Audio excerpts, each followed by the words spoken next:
নামগুলো জানাচ্ছিলাম। এবারে আমরা চলে যাব চট্টগ্রামে। চট্টগ্রাম থেকে যোগ দিচ্ছেন চট্টগ্রাম সাংবাদিক ইউনিয়নের সভাপতি রিয়াজ হায়দার চৌধুরী। রিয়া, চট্টগ্রাম থেকে প্রকাশিত সংবাদপত্রগুলোর প্রধান প্রধান শিরোনাম আমাদেরকে জানাবেন।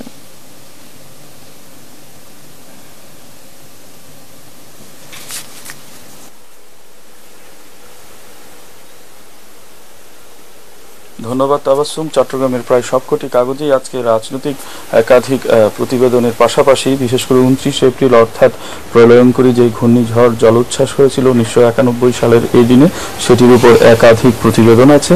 চট্টগ্রামের দৈনিক আগাজী যেটি সবচেয়ে পুরনো কাগজ, সেটির প্রধান শিরোনাম হলো ক্ষমতাসীন আওয়ামী লীগের আজকের যে প্রতিনিধি সভা, সেই প্রতিনিধি সভাকে কেন্দ্র করে নগরীর শীর্ষ দু আওয়ামী লীগ নেতা কিভাবে ঐক্যের পথ দেখালেন কর্মীদের, সেটি নিয়ে একটি বিশেষ প্রতিবেদন আছে। সেটিতে বলা হচ্ছে, আজ নগর আওয়ামী লীগের প্রতিনিধি সভা, প্রস্তুতি সভায় মহিউদ্দিনের বাসায় নাসির খেলেন রাতের খাবারও, এবং আর গোলমাল হবে না বলে দলীয় সূত্রের বরাত দিয়ে একটি অনুসন্ধানী প্রতিবেদন আছে। এবং 24 ঘন্টা চট্টগ্রাম বন্দর চালু রাখতে হবে বলে জানিয়েছেন পোর্ট এক্সপোর্ট সমাপনী অনুষ্ঠানে বাণিজ্য মন্ত্রী, এবং গভীর সমুদ্র বন্দর চট্টগ্রামে হতেই হবে বলে মন্তব্য করেছেন তিনি। এছাড়াও 2 মাস পর মেয়াদ শেষ হতে চললেও কাজের অগ্রগতি মাত্র 3%। চট্টগ্রামের বহদ্দারহাট বারুইপাড়া কর্ণফুলী খাল খনন প্রকল্পের হালফিল নিয়ে একটি বিশেষ প্রতিবেদন। এছাড়া খেলতে গিয়ে দেয়াল চাপায় শিশুর মৃত্যু, এবং পানির বরজে 36 কোটি 30 লক্ষ টাকার ইয়াবা উদ্ধার করা হয়েছে বলে একটি বিশেষ প্রতিবেদন আছে। এবং শিশু নারী সহ 10 জনকে ঘরে আটকে রেখে আগুন, চকরিয়ায় আটক 2, ফাঁকা গুলি, আতঙ্ক শিরোনামে আরেকটি বিশেষ প্রতিবেদন আছে।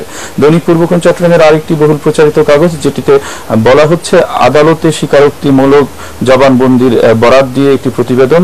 রোহিঙ্গা নির্যাতনের ভিডিও দেখে উদ্বুদ্ধ করা হতো, জঙ্গি কর্মকাণ্ড, বোমা বিস্ফোরণের ট্রেনিং নিয়েছি প্রোটিয়ায়, 2 জন জঙ্গির স্বীকারোক্তির বরাত দিয়ে প্রতিবেদন। এবং চট্টগ্রাম বন্দরের গতি আনতে সহযোগিতা করতে হবে এনবিআরকে, বাণিজ্য মন্ত্রী বলেছেন। এবং যথারীতি রাজনৈতিক সেই প্রতিবেদন রয়েছে, ক্ষমতাসীন আওয়ামী লীগের ঘরের চালচিত্র। এছাড়া চট্টগ্রামের আরেকটি বহুল প্রচারিত কাগজ দৈনিক পূর্বদেশ, যেটিতে বাঁশখালীর উপকূলীয় স্থায়ী বেড়িবাঁধ নির্মাণ প্রক্রিয়া চাঁদ হাতে পেয়েও অজানা শঙ্কা মনে, 29 এপ্রিলকে কেন্দ্র করে এই প্রতিবেদন সহ গুচ্ছ প্রতিবেদন রয়েছে। যেসব প্রতিবেদনে বলা হচ্ছে প্রকৃতির নির্মমতা আজও ভোলেনি উপকূলবাসী, এবং নিয়তি যেখানে বাঁচা মরার নিয়ামক, উপকূলীয় অঞ্চলের অবস্থা বিশেষ করে অরক্ষিত উত্তর প্রেমাশিয়া সম্পর্কে বলা হয়েছে। এবং এখনো অরক্ষিত চকরিয়া পেকুয়া উপকূল এবং মহেশখালীতে বেরিয়ে বাঁধের ঝুঁকি নিয়ে বসবাস, এখনো কাঁদে স্বজন হারা মানুষ। এছাড়াও চট্টগ্রামের দক্ষিণ জেলা বিএনপির সর্বশেষ অবস্থা নিয়ে একটি প্রতিবেদন আছে এই কাগজে। দৈনিক সুপ্রভাত বাংলাদেশ চট্টগ্রামের আরেকটি বহুল প্রচারিত কাগজ, যেটিতে বাতাসে অতিরিক্ত জলীয় বাষ্প, গরমে বেশি অস্বস্তি চট্টগ্রামে বলে বলা হচ্ছে, এবং চট্টগ্রামেই হতে হবে গভীর সমুদ্র বন্দর, বাণিজ্য মন্ত্রীর বক্তব্যের বরাত দিয়ে একটি প্রতিবেদন। এবং দোষারোপ করে রাষ্ট্র চলবে না বলেছেন প্রধানমন্ত্রী, এবং ইয়াবার সেই বহুল আলোচিত চালান উদ্ধারের খবর তো রয়েছেই। এছাড়াও বাবাকে দেয়া বাংলাদেশের সম্মাননা ফেরত দেবেন হামিদ মীর শীর্ষক একটি প্রতিবেদন, এবং ভোট ধরে নতুন ছকে ইসলামী দলগুলো শীর্ষক একটি রাজনৈতিক প্রতিবেদন, এবং উপকূলের খবর তো রয়েছেই। চট্টগ্রামের এই হলো প্রধানতম কাগজগুলোর শীর্ষ শিরোনাম। আজ আমাদের সাথে আলোচনায় যুক্ত হয়েছেন চট্টগ্রামের তরুণ সাংবাদিক, ফটো জার্নালিস্ট অ্যাসোসিয়েশন চট্টগ্রামের প্রদর্শনী সম্পাদক, এবং যিনি বাংলা নিউজ 24.com এর senior photo correspondent Sohel Sarwar. স্বাগত জানাই আপনাকে। আমরা তখন শীর্ষ কাগজগুলো শিরোনাম পড়ছিলাম, শুরুতেই যদি খানিকটা ক্ষমতাসীন আওয়ামী লীগের ঘরের খবর নিয়ে একটু আলোচনা করি। আজ প্রতিনিধি সভা হচ্ছে, আপনি জানেন মাঠে কাজ করেন দীর্ঘদিন ধরে। প্রতিনিধি সভা উপলক্ষে গতকাল 2 নেতা শীর্ষ নেতা একসাথে বসেছেন, এক টেবিলে বসে খেয়েছেন। তো সেটিকে কিভাবে দেখছেন? আজকে কি কোনো অঘটনের আশঙ্কা করছেন কিনা, নাকি ঐক্যের সাম্প্রতিক সময়ে যেরকম ঐক্যের প্রকাশ ঘটেছে আজকের প্রতিনিধি সভায় কেন্দ্রীয় নেতৃবৃন্দের উপস্থিতিতে তেমন কিছু ঘটছে, কি মনে করছেন আপনি? ধন্যবাদ। চট্টগ্রাম মহানগর আওয়ামী লীগের দীর্ঘদিন যাবৎ চট্টগ্রামের মধ্যে একটি সম্প্রীতি আগে থেকে আমরা দেখতে পেয়েছি। মাঝখানে যদিও একটু উত্তেজনা দেখা দিলেও মাঝখানে আমাদের লাস্ট যে মিটিং মহানগর আওয়ামী লীগের তারা সাবেক মেয়র এবং বর্তমান মেয়রের মধ্যে যারা ঐক্যের একটু ডাক দিয়েছিলেন। আমরা দেখি যে একসাথে কোলাকুলি থেকে শুরু করে হাত মেলানো এবং হাত উঁচু করে তারা চট্টগ্রামের ঐক্য এবং সম্প্রীতির বার্তা দিয়েছিলেন। আমরা মনে করি গতকাল রাতেও তারা সাবেক মেয়র চট্টগ্রাম মহানগর আওয়ামী লীগের সভাপতি আলহাজ মহিউদ্দিন চৌধুরীর বাসায়, বর্তমান মেয়র আজম নাসিরউদ্দিন, ওনার বাসায় গিয়েছেন প্রস্তুতি সভায় এবং একসাথে খেলেন এবং তারা ঐক্যের বরাবরের মতো ঐক্যের কথা বলেছেন এবং আজকের যে প্রস্তুতি সভা তার ওখানে আরো ভালো কিছু উপহার দেবেন সেটাই বুঝিয়েছেন এবং আমরা আশা করি এটা তেমন আজকে খুব ভালো কিছু হবে আর কি মহানগর আওয়ামী লীগ একসাথে। আর আমরা মনে করি এই সম্মেলন ভালো হবে এবং ঢাকার অতিথিরা আসবেন, ওনারা খুব ভালোভাবেই এটা পর্যবেক্ষণ করবেন। আরেকটি প্রসঙ্গে একটু খানিকটা আলোচনা করতে চাই। চট্টগ্রাম বন্দরের যে এক্সপো হলো, পোর্ট এক্সপো, সেটির সমাপনী অনুষ্ঠানে বাণিজ্যমন্ত্রী তাগাদা দিয়েছেন যে চট্টগ্রামই গভীর সমুদ্র বন্দর হবে এবং চট্টগ্রাম বন্দর 24 ঘন্টা চালু রাখার জন্য তিনি গুরুত্ব আরোপ করেছেন। এবং দুদিন আগেই মাননীয় প্রধানমন্ত্রীর বক্তব্যের বরাত দিয়ে সংবাদ মাধ্যমগুলো লিখেছে চট্টগ্রাম বন্দরের যে সামগ্রিক যে অর্থনৈতিক গতি প্রবাহ রাষ্ট্রের, সেখানে বন্দরের অবদান সবচেয়ে বেশি। তো বন্দর আসলে এখন এই এক্সপোকে কেন্দ্র করে কোন পথে চলছে, কিংবা বন্দরের পথযাত্রা সম্পর্কে যদি একটু বলেন মাঠের একজন কর্মী হিসেবে। ধন্যবাদ। গতকালকে বাণিজ্য মন্ত্রী জনাব তোফায়েল আহমেদ মহোদয়ের যে প্রোগ্রামটি, এটা আমি নিজেও কভার করেছি, রাত অব্দি আমি থেকেছিলাম এবং বন্দরের 130 বছরের ইতিহাসে প্রথম এক্সপোটি হলো, সমাপনী হলো গতকাল। এবং মন্ত্রী মহোদয় যেটা বলেছেন সেটা হলো এনবিআর এবং বন্দর কর্তৃপক্ষকে 24 ঘন্টা বন্দর খোলা রাখতে, চালু রাখতে, একসাথে কাজ করার যে কথা বলেছেন তিনি, এটা যদি বাস্তবায়িত হয় তাহলে আমাদের বন্দর যে স্বর্ণধার সেটা প্রকৃতপক্ষে কার্যকর হবে এবং চট্টগ্রাম দ্বিতীয় রাজধানীর যে কথাটি উঠেছে সেটা প্রকৃতপক্ষে কার্যকর হবে বলে আমি মনে করি। এবার একটু অন্য প্রসঙ্গে আসি। 29 এপ্রিল সেই ভয়াল রাত, বিশেষ করে জলোচ্ছ্বাস ঘূর্ণিঝড়ে চট্টগ্রামের বাঁশখালী, চকরিয়া, আনোয়ারা উপকূল সহ সারা দেশের উপকূলের একটি বড় অংশে প্রায় 1,35,000 মানুষের প্রাণহানি ঘটেছিল। তো আপনার, আমি যেটা জানি যে ওই সময় আপনার বয়স ছিল মাত্র 8 কি 9 বছরের মতো। বাঁশখালী উপকূল যেখানে আঘাত হেনেছিল, শুধু বাঁশখালীতে প্রায় 40 কি 45 হাজার লোক বাঁশখালী উপকূলের তাদের প্রাণ হানি হয়েছে। আপনার স্মৃতি থেকে যদি একটু বলতেন যে কেমন পরিস্থিতি ছিল আসলে সেদিনের বা সেই রাতের। ধন্যবাদ। তখন আমি অনেক ছোট ছিলাম। ওই 29 এপ্রিল আমার গ্রাম 9 নং গন্ডামারা ইউনিয়ন, একদম বঙ্গোপসাগরের পাশেই। ওই দিন আমাদের এলাকার একটি মাদ্রাসার বার্ষিক সভা ছিল। আপনি সভাপতি জানেন যে আমাদের গ্রাম অঞ্চলে বার্ষিক সভাগুলোকে কেন্দ্র করে একটি মেলার মতো বসে। ওই মেলাতে আমরা ছোটরা, আমরা 4 ভাই ছিলাম। 4 ভাই এর মধ্যে একটা ছোট উনি যায়নি, আমরা 3 ভাই গিয়েছিলাম। আমি সোহেল, আমার ছোটটা রাসেল এবং সুমন গিয়েছিল।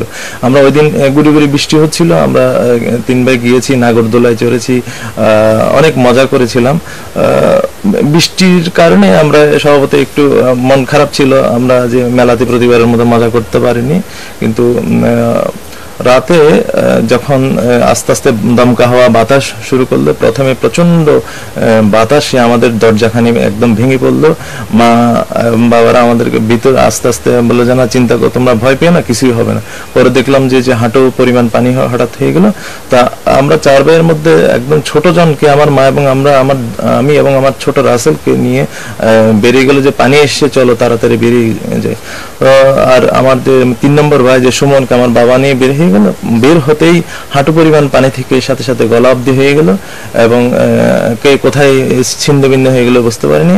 আমার মা আমাদের একদম ছোট জন, যিনি শায়ের, তাকে একদম কামড়ে দেয়, শার্টের কলার কামড়ি ধরেছিল। আর আমি এবং আমার ছোট যে রাসেল তাকে 2 হাতে ধরেছিল। আমরা বেঁচে গেলেও সেই প্রলয়ঙ্করী ঘূর্ণিঝড়ে আমার সেই ছোট ভাই শাহেদ, আমার মারা গিয়েছে। যখন সে প্রচন্ড ঢেউর মধ্যে মানে ঢেউর মধ্যে আমরা ভাসছিলাম, তখন আমার মা তবু তাকে ছাড়েনি, সেই শার্টের কলার কামড়ে ধরেছিল এবং সেই সারা রাত যখন আমরা পানির মধ্যে ভাসতে থাকি, সারা রাতই সে আম্মা কামড়ে ধরেছিল। এবং যখন প্রচন্ড ঢেউ আসে, আমার ছোট ভাই যখন পানি খায়, তখন আমার মায়ের বুকে প্রচন্ড লাথি মারতে থাকে। আমার মা বুঝতে পারে কিছু করার নেই, মা উনি কামড়ে ধরেছিল। এবং সকালে যখন সেই প্রলয়ংকারী ঘূর্ণিঝড় আস্তে আস্তে থামতে থাকে তার গর্জন, তখন সে নিস্তেজ হয়ে গিয়েছিল ততক্ষণে। তবু আমার মা তাকে সেই মৃতদেহ ছাড়েনি এবং সকালবেলা আমার মায়ের দাঁত থেকে তাকে নিতে, শার্টের কলারটা ছাড়িয়ে নিতে অনেক কষ্ট হয়েছিল। যে এটাই এই যে বর্ণনাটি আপনি দিলেন আপনার ব্যক্তি পারিবারিক পর্যায় থেকে, সেরকম নিশ্চয় অনেকগুলো পরিবারেরই হয়েছে। আজকের যে বাস্তবতা, এতটা বছর পর, 26টি বছর পরে উপকূলীয় যে এলাকা, সেই এলাকায় কি আসলে ঘূর্ণিঝড় কিংবা জলোচ্ছ্বাসের প্রতিরোধক কিংবা প্রস্তুতিমূলক দুর্যোগকালীন সময়ে নিরাপদ একটা পরিবেশের স্থানটুকু বা অবস্থানটুকু হয়েছে কি? দেখুন, 29 এপ্রিল আজকে থেকে 25 বছর আগে হয়েছে, 26তম বর্ষ এটা। এবার এই 25 বছর মধ্যে আমরা দেখেছি আমাদের গ্রাম অঞ্চলগুলোতে বেড়িবাঁধগুলো এখনো মানে সঠিকভাবে সংরক্ষণ হয়নি এবং এটা পানি সম্পদ মন্ত্রণালয়ের এটা আরো বেশি জোর দেওয়া উচিত, যেহেতু পানি সম্পদ মন্ত্রণালয়ের অনেকটা কাজ এখানে। আর সাইক্লোন সেন্টারগুলোর কথা বলবো, এখানে সাইক্লোন সেন্টারগুলো কিন্তু থাকলেও বিদেশি দাতা সংস্থাগুলো এবং আমাদের গভর্নমেন্টের অর্থায়নে যেসব সাইক্লোন সেন্টার আছে, এগুলো যথাযথ সংরক্ষণের খুবই অভাব আমি মনে করছি। কারণ ওখানে যে কাঠামো দরকার, যে তাদের মানে যে অ্যাওয়ারনেস বিল্ড আপ করার জন্য যে কাজগুলো দরকার, তারা হয়তো এগুলো সঠিকভাবে করছেন না, বা এখনো অনেক অঞ্চলের মানুষরা ঘূর্ণিঝড় সম্পর্কে অবগত নন। প্রস্তুতিমূলক কার্যক্রমের ক্ষেত্রে একটু ঘাপলা আছে বা অবশ্যই প্রস্তুতিমূলক আমি আমার অভিজ্ঞতা থেকে বলবো যে ঘূর্ণিঝড় যখন আসে তখন আমরা জানতাম না যে এটা কেমন হতে পারে, এটার ভয়াবহতা কতটুকু, এটা আমি কেন আমার পাড়ার কেউ বুঝতো না। আমরা সবাই হেসে গেলে, আমি যেমন হেসে গেলে যাচ্ছিলাম, তখন আমার পাড়ার মানুষগুলোরও ছিল একই অবস্থা। কোন রকম তাদের মধ্যে অ্যাওয়ারনেস ছিল না, বিধায় আজকের এত বড় দুর্যোগের মধ্যে এত বড় ক্ষয়ক্ষতি আমি মনে করি। আমাদের যে প্রশাসন, আমাদের যে রাষ্ট্র কাঠামো, আপনি কি মনে করছেন সামগ্রিক অর্থে আমরা সেই প্রস্তুতির ক্ষেত্রে ব্যর্থ হয়েছি কিংবা সফলতার এখনো অনেকটুকু পথ? ব্যর্থ বলা যাবে না।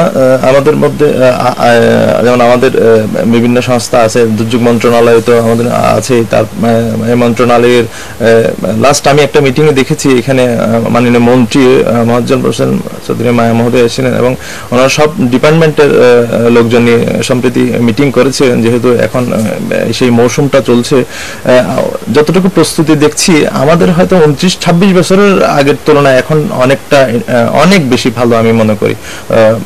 বাকিটা কিন্তু যতটুকু ভালো হওয়ার কথা ছিল ততটুকু হয়তো ভালো না। আপনার বেড়িবাঁধ এবং সাইক্লোন সেন্টারের উপর আরো কাজ করা দরকার বলে আমি মনে করি। ধন্যবাদ আপনাকে। প্রিয় দর্শক, এতক্ষণ আমরা চট্টগ্রামের প্রধানতম কাগজগুলোর শীর্ষ শিরোনাম, বিশেষ করে চট্টগ্রামের চলমান রাজনৈতিক পরিস্থিতি এবং আজ যে 29 এপ্রিল ভয়াবহ যে দিন, সেই দিনের স্মৃতি তর্পণ করলেন তৎকালীন কিশোর, অর্থাৎ আজকের দিনের একজন গণমাধ্যমের তরুণ সাংবাদিক সোহেল সরওয়ার। তিনি তার পরিবারের তার দুজন ভাই হারানো এবং সামগ্রিক উপকূলের কি অবস্থা ছিল এবং এখনকার পরিপ্রেক্ষিত কি, এবং আমাদের প্রস্তুতির, দুর্যোগ মোকাবেলার যে প্রস্তুতি, সেই প্রস্তুতি পর্বের আর কতটুকু বাকি রয়েছে বা কতটুকু পথযাত্রা আমাদের এখনো করতে হবে, সেই প্রসঙ্গেও খানিকটা আভাস দিয়েছেন বা তার মন্তব্য ব্যক্ত করেছেন। আমরা এখন ফিরে যেতে পারি আমাদের কেন্দ্রীয় স্টুডিওতে। ধন্যবাদ তাবাসসুম। রিয়াজ, আপনাকে ধন্যবাদ।